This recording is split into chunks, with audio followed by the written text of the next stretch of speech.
Hey there guys, I am the Six Machine and welcome back to another Warhammer video.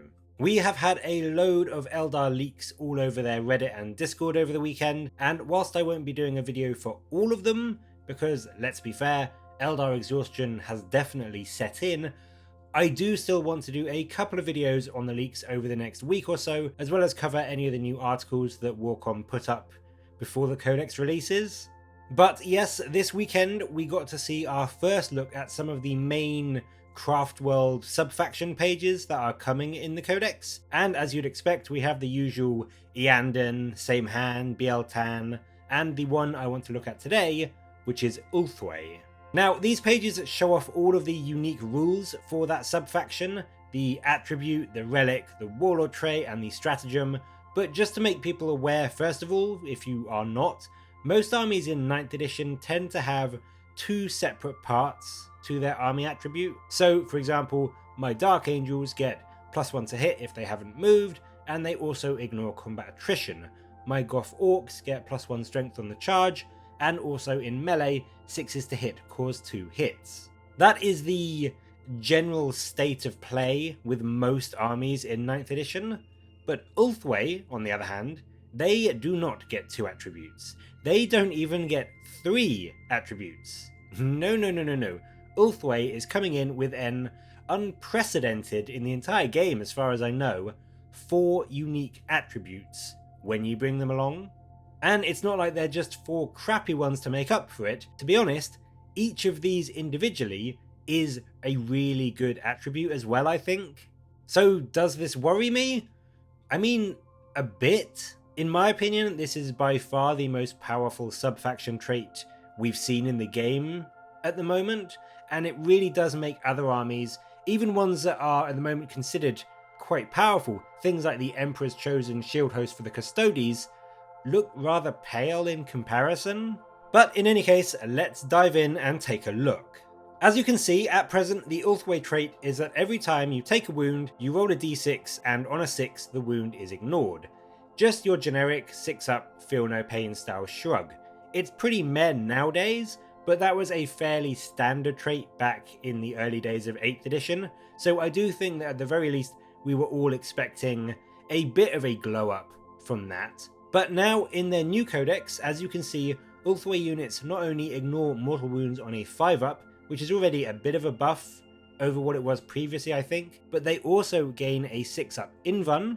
Again, relatively minor in many ways, but still a buff on units like Guardians or Wraithguard or Jet Bikes and that sort of thing. And then on top of that, you get a free wound reroll whenever a unit is chosen to shoot or fight, which is a huge boost to your damage output and makes especially min-sized squads of things like Dark Reapers or Guardians with heavy weapons platforms, or even things like Wraith Lords, unbelievably consistent at pushing their damage through.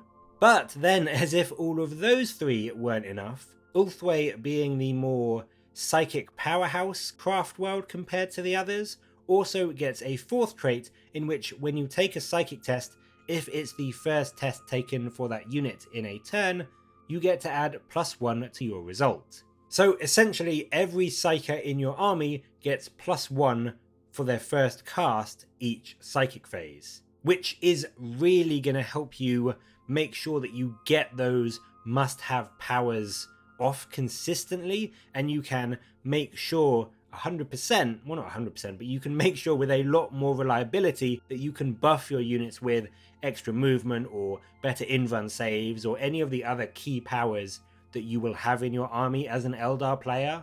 And I mean, let's be honest, each of these traits alone, apart from maybe the 6-up invuln, is at the very least pretty decent and pretty solid. I think having any 3 of these in any combination would have made Ulthwe a very strong Craftworld to consider, but having all 4 of them very much pushes the Craftworld, in my opinion, into the old Iron Hands at the end of 8th edition with their 3 traits.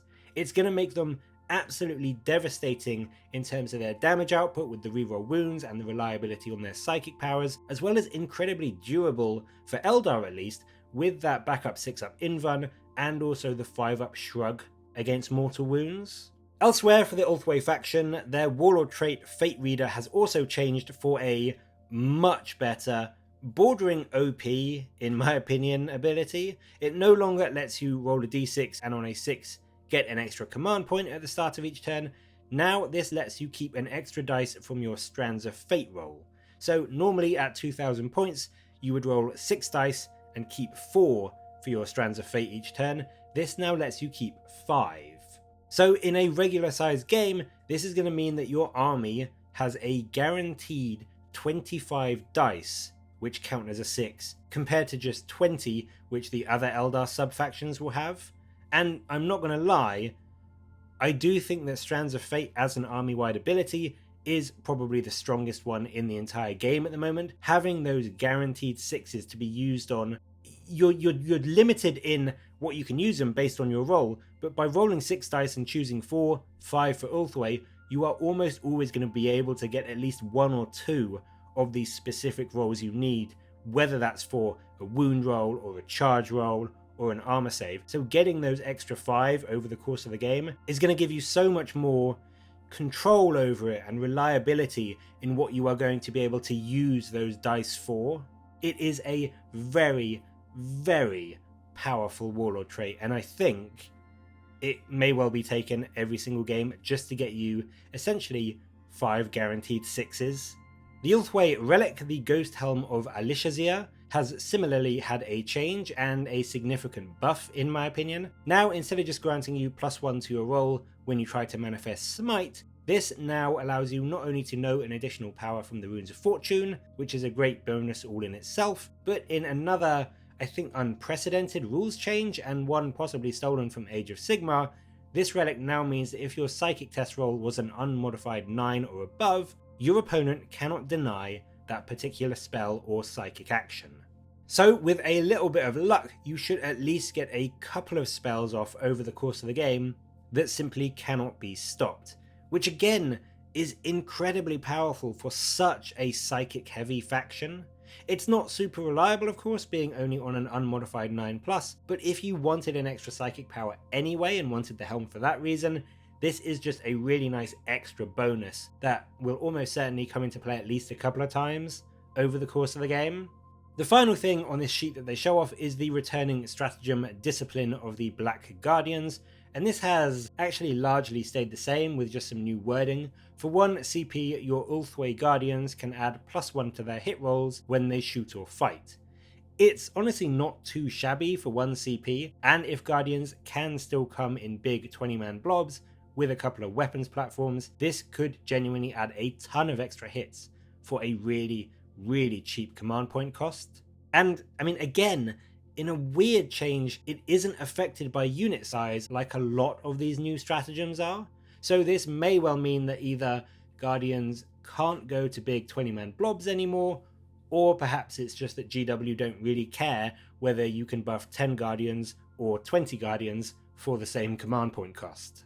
So there we go. As I said, I will look through some of the other Craftworld cheats during the week, but I wanted to get this one first because from what I've seen, this one appears to me anyway to be the most powerful one of all of them. And I think in general, this is dangerously close to looking like it's going to be pushing Eldar even further towards the power creep S tier that we recently saw things like the Drukhari and the Admech in. So is that a good thing?